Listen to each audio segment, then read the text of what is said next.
আসসালামু আলাইকুম। আজ আবারও হাজির হয়েছি আপনাদের মাঝে জিন গল্পের দ্বিতীয় অংশ নিয়ে।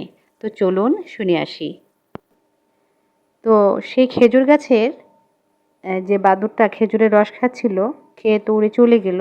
আর ওড়ার যে শব্দটা, ঝাপটার শব্দটা, সে শব্দটা আমি পেলাম, বুঝতে পারলাম যে এই শব্দটা আম গাছের ডালে পেয়েছিলাম, অর্থাৎ আরেকটি বাদুড় উড়ে গিয়েছিল সেজন্য, এবং যার কারণে গাছের পাতা ডাল নড়েছিল, আমি ভয় পেয়েছিলাম। তো আমার বুঝতে বাকি নেই যে আসলে অকারণে আমি এতদিন ভয় পেয়েছি। তো আল্লাহর অশেষ মেহেরবানিতে আল্লাহ আমার আম্মার উছিলায় আমার মন থেকে ভয় ওই দিন থেকে একবারই উঠিয়ে নিয়েছেন, যে আজ পর্যন্ত আমি আসলে অদৃশ্য কোনো কিছুকেই ভয় পাই না। আমার বান্ধবীরা বলে, এই ওই গাছে না ভূত আছে, ওই গাছে না জিন আছে। তো আমি আরও বেশি কৌতূহলী হয়ে যেতাম। যেহেতু আমি সাহসী হয়েছি, আমার ইচ্ছে হয় যে না তাদের সম্পর্কে আরও কিছু জানার জন্য, মানে জিন সম্পর্কে।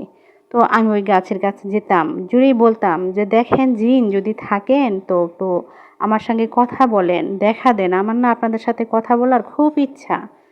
তো এইভাবেই জিনকে নিয়ে রিসার্চ চলে আমার।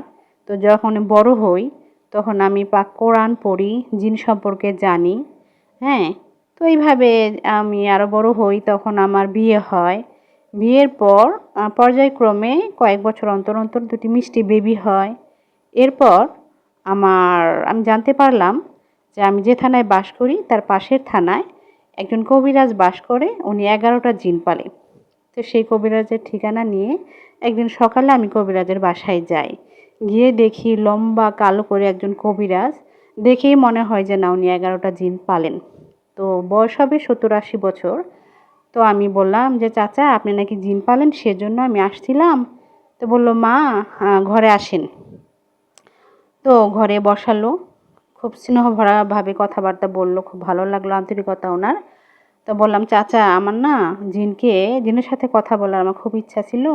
বললো, মা জিনের সাথে কথা বলতে হলে তো আসর আজান পর বলতে হবে।